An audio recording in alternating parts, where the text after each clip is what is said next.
राम जन्मभूमि विवाद पर कांग्रेस का रुख कई विरोधाभासों से भरा हुआ है। विवाद के बीच जब 1986 में परिसर के ताले खोले गए थे, तब राजीव गांधी प्रधानमंत्री थे। फिर विश्व हिंदू परिषद को विवादित स्थल पर शिलान्यास करने की अनुमति भी दी गई थी।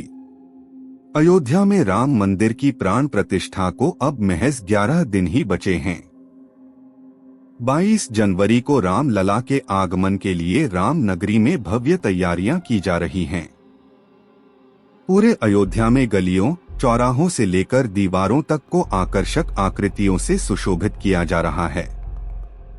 उधर कार्यक्रम में शामिल होने वाले लोगों को निमंत्रण भेजा जा रहा है। इसमें देश के विभिन्न राजनीति दलों के नेताओं को भी न्योता दिया गया है।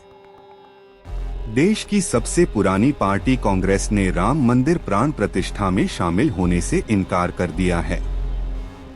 इसको लेकर अब राजनीति भी शुरू हो गई है। जहां कांग्रेस के ही कुछ नेताओं ने फैसले पर असहमति जताई है, तो भाजपा का कहना है कि राम विरोध कांग्रेस के चरित्र में ही है। आइए जानते हैं कि राम मंदिर मुद्दे के शुरुआत से कांग्रेस का रुख क्या रहा है। सर्वोच्च न्यायालय के निर्णय का बाद पार्टी की क्या प्रतिक्रिया रही? राम मंदिर के शिलान्यास पर क्या कहा गया था और अब राम मंदिर के प्राण प्रतिष्ठा पर क्या फैसला लिया गया है? आइए फैसले की वजह और अन्य बातों को विस्तार से समझें। राम मंदिर मुद्दे के शुरुआत से कांग्रेस का रुख क्या रहा है? अयोध्या में राम जन्मभूमि पर बाबर के सेनापति मीर बाकी के मस्जिद बनाने के 330 साल बाद 1858 में राम मंदिर के लिए लड़ाई कानूनी शुरू हुई थी। हालांकि मंदिर के लिए मुहिम आजादी के बाद तेज हुई। देश के आजाद होने के 2 साल बाद 22 दिसंबर 1949 को ढांचे के भीतर गुंबद के नीचे मूर्तियों का प्रकटीकरण हुआ। इस घटना के बाद इलाके में कानून व्यवस्था की स्थिति गड़बड़ हो गई थी। 29 दिसंबर 1949 को फैजाबाद की एक अदालत ने बढ़ते सांप्रदायिक तनाव को नियंत्रित करने के लिए इस स्थल को सरकार को सौंप दिया। कुछ ही समय बाद विवादित परिसर में ताला लग गया। जब यह सब कुछ हुआ, उस वक्त देश के प्रधानमंत्री जवाहरलाल नेहरू थे। ताला खुलवाने की घटना क्या थी? जब इतिहास के पन्ने पलटते हैं, तो राम मंदिर को लेकर देश की सबसे पुरानी पार्टी का रुख विरोधाभासी सा प्रतीत होता है।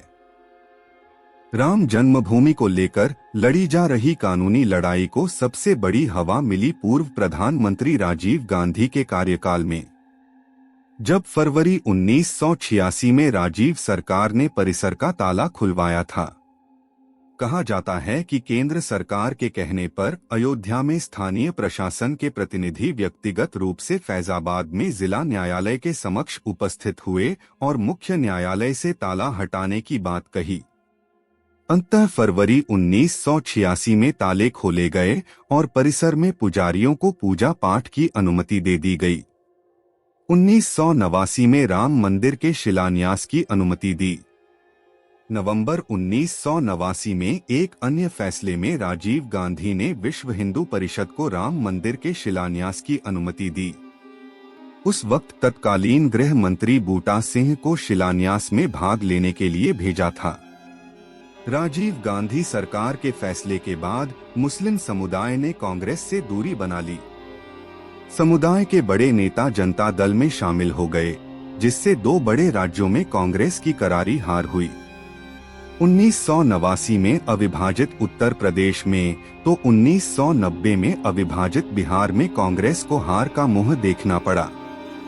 वहीं 1989 में ही हुए लोकसभा चुनाव में भी कांग्रेस के 4 दशकों से चल रहा सियासी रथ रुक गया और आम चुनाव में उसे हार मिली।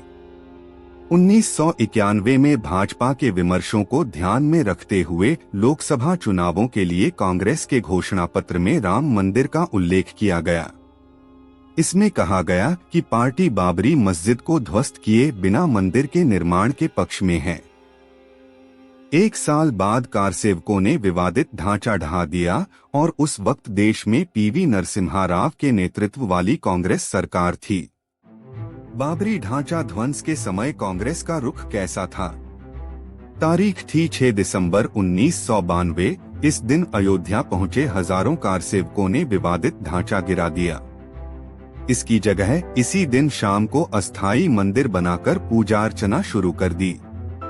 नरसिम्हा राव सरकार ने राज्य की कल्याण सिंह सरकार सहित अन्य राज्यों की भाजपा सरकारों को भी बर्खास्त कर दिया। वहीं जनवरी 1993 में नरसिम्हा राव वाली केंद्र सरकार ने ढांचे वाले स्थान और कल्याण सिंह सरकार द्वारा न्यास को दी गई भूमि सहित यहां पर कुल 67 एकड़ भूमि का अधिग्रहण कर लिया। सर्वोच्च न्यायालय के निर्णय का बाद क्या प्रतिक्रिया रही? 9 नवंबर 2019 को 134 साल से चली आ रही लड़ाई में अब वक्त था अंतिम फैसले का। 9 नवंबर 2019 को सर्वोच्च न्यायालय ने संबंधित स्थल को श्री राम जन्मभूमि माना। कांग्रेस ने सर्वोच्च अदालत के आदेश का स्वागत किया और घोषणा की कि वह राम मंदिर के निर्माण के पक्ष में है। राम मंदिर के शिलान्यास पर क्या कहा था? न्यायालय के आदेश के बाद 5 अगस्त 2020 को राम मंदिर के लिए भूमि पूजन के साथ आधिकारिक रूप से राम मंदिर का निर्माण शुरू हुआ था। इससे एक दिन पहले कांग्रेस नेता प्रियंका गांधी ने भूमि पूजन पर बयान जारी किया और कहा कि भगवान राम सब में हैं और सबके हैं। ऐसे में अयोध्या में मंदिर निर्माण के लिए होने जा रहा भूमि पूजन राष्ट्रीय एकता, बंधुत्व और सांस्कृतिक समागम का कार्यक्रम बनना चाहिए। वहीं दूसरी ओर एमपी के पूर्व सीएम कमलनाथ ने भोपाल में निवास पर हनुमान चालीसा का पाठ किया। उन्होंने कहा था, हम 11 चांदी की ईंटें अयोध्या भेज रहे हैं। यह ऐतिहासिक दिन है जिसका पूरा देश इंतजार कर रहा था। अब राम मंदिर के प्राण प्रतिष्ठा पर क्या फैसला है? वजह क्या है? बुधवार को कांग्रेस ने राम मंदिर प्राण प्रतिष्ठा समारोह में शामिल होने का निमंत्रण ठुकरा दिया। पार्टी के वरिष्ठ नेता जयराम रमेश की ओर से जारी एक बयान में कहा गया, यह भाजपा का राजनीतिक प्रोजेक्ट है। धर्म एक व्यक्तिगत मामला है, लेकिन भाजपा और संघ ने अयोध्या में राजनीतिक परियोजना बनाई है। भाजपा आरएसएस के नेता अधूरे मंदिर का उद्घाटन कर रहे हैं। वह चुनावी लाभ के लिए यह सब कर रहे हैं। इसका विरोध हो रहा है। कांग्रेस आलाकमान के इस फैसले पर पार्टी में ही एक राय नहीं है। गुजरात कांग्रेस के वरिष्ठ नेता अर्जुन मोढवाडिया ने इस फैसले की आलोचना की और कहा कि राम मंदिर के मामले में कांग्रेस को राजनीतिक निर्णय नहीं लेना चाहिए। वहीं एक अन्य कांग्रेस नेता आचार्य प्रमोद कृष्णम ने कहा कि यह आत्मघाती फैसला है। भाजपा ने भी कांग्रेस आलाकमान के इस फैसले पर पार्टी को घेरा है। पार्टी के राष्ट्रीय प्रवक्ता सुधांशु त्रिवेदी ने गुरुवार को एक प्रेस वार्ता में कहा कि कांग्रेस भगवान राम के विरोध पर आ गई है। भारत का इतिहास जब भी करवट लेता है तब कांग्रेस पार्टी उसका बहिष्कार करती है। अपनी प्रतिक्रिया व्यक्त करें।